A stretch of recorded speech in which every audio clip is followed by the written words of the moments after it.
Neaizraujies ar šovu, neveido šovu savai auditorijai. Ko tas nozīmē?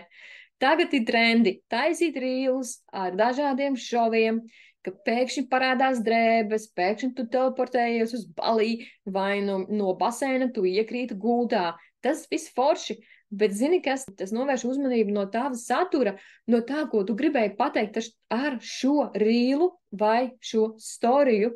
Jebkurā gadījumā tavs uzdevums ir skaidri, viegli, vienkārši nodot savu vēsti.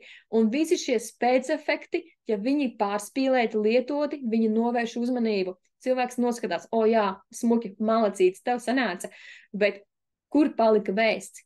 Tu droši vari izmantot šos efektus, bet ar mēru un ar gudrību, lai tava vēsts netiek pazaudēta, netiek apslāpēta un nospiesta ar šiem efektiem.